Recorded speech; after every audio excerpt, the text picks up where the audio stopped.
จิตกับขันธ์ห้าทำงานร่วมกันอย่างไร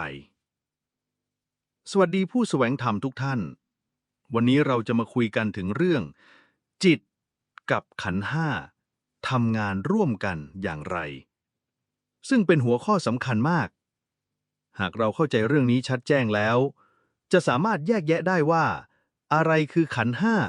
หรือสิ่งปรุงแต่ง และอะไรคือจิตหรือจิตผู้รู้ที่แท้จริง ความเข้าใจพื้นฐานขันธ์ห้าคืออะไร ในพระพุทธศาสนา พระพุทธเจ้าทรงสอนว่า สิ่งที่เรียกว่าตัวเรานั้นแท้จริงคือกระบวนการที่ประกอบด้วยขันธ์ห้าได้แก่ 1. รูปขันธ์ร่างกาย วัตถุธาตุสี่ 2. เวทนาขันธ์ความรู้สึกสุขทุกข์เฉยๆ 3. สัญญาขันธ์ความจำการจำแนกสิ่งต่างๆ 4. สังขารขันธ์ความคิดปรุงแต่งความตั้งใจ 5. วิญญาณขันธ์การรับรู้อารมณ์ทางตา หู จมูก ลิ้น กาย ใจ ขันธ์ห้านี้เป็นเพียงกระบวนการที่ทำงานเป็นกลไกของชีวิต แต่ไม่มีตัวตนที่แท้จริง แล้วจิตคืออะไร จิตในที่นี้หมายถึงผู้รู้หรือความรับรู้บริสุทธิ์ที่อยู่เหนือขันธ์ห้าไม่สุข ไม่ทุกข์ ไม่ดี ไม่ชั่ว แต่เป็นเพียงผู้รับรู้ความเคลื่อนไหวของขันธ์ทั้งห้า พระพุทธองค์ตรัสว่า จิตนี้ประพัดสอนแต่ต้องเศร้าหมองเพราะกิเลสต่างๆที่เข้ามาทีหลัง จิตดั้งเดิมจึงเหมือนกระจกใสที่เมื่อโดนฝุ่นเกาะก็ดูสกปรก แต่ความใสของกระจกไม่เคยหายไป จิตกับขันธ์ห้าทำงานอย่างไร ลองนึกภาพเหมือนการขับรถ ขันธ์ห้าคือตัวรถ เครื่องยนต์พวงมาลัย ระบบต่างๆ จิตคือคนขับรถ รถจะวิ่งไปซ้ายหรือขวาก็เพราะจิตเลือก แต่ถ้าคนขับไม่รู้ตัวปล่อยให้รถแล่นตามใจ เครื่องยนต์ก็พาไปชนได้ ขันธ์ห้าทำงานอัตโนมัติ เช่น เมื่อเสียงดัง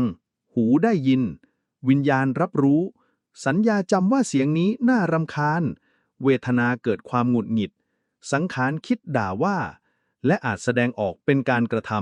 ำ แต่ถ้าจิตที่ฝึกดีแล้ว มีสติ รู้ทันขันธ์ห้า เห็นว่านี่คือเสียงที่กระทบหูเท่านั้น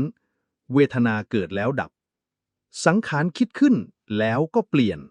จิตจะไม่เข้าไปยึดจึงเป็นอิสระ ตัวอย่างให้เห็นชัด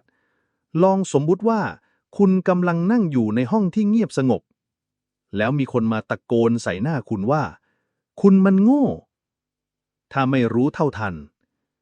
เสียงกระทบหูคือ รูปกับวิญญาณทำงาน รู้สึกเจ็บใจ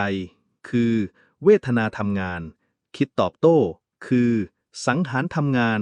โกรธคือสัญญาสังขารทำงาน แล้วอาจตอบกลับด้วยถ้อยคำแรงๆ ผลสุดท้าย กรรมก็เกิดขึ้น แต่ถ้าจิตรู้ทัน ได้ยินเสียง เท่ากับรับรู้ว่าเป็นเสียง เห็นความรู้สึกโกรธ เห็นความคิดอยากเถียง ปล่อยให้ความรู้สึกเหล่านั้นเกิดแล้วดับไปตามธรรมชาติ ผลคือ จิตไม่ทุกข์เพราะไม่เข้าไปยึดขันธ์ห้าว่าเป็นตัวตน กรรมก็ไม่เกิด จิตไม่ใช่ขันธ์ห้า ขันธ์ห้าเปลี่ยนแปลงเสมอ เดี๋ยวชอบเดี๋ยวไม่ชอบ เดี๋ยวคิดดีเดี๋ยวคิดร้าย แต่จิตผู้รู้เป็นผู้เฝ้าดูสิ่งเหล่านั้นอย่างเป็นกลาง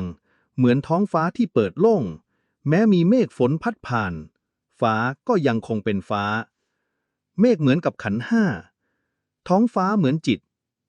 การปฏิบัติจริงในชีวิตประจำวัน 1. เริ่มต้นด้วยการมีสติ ขณะกิน ขณะเดิน ขณะทำงาน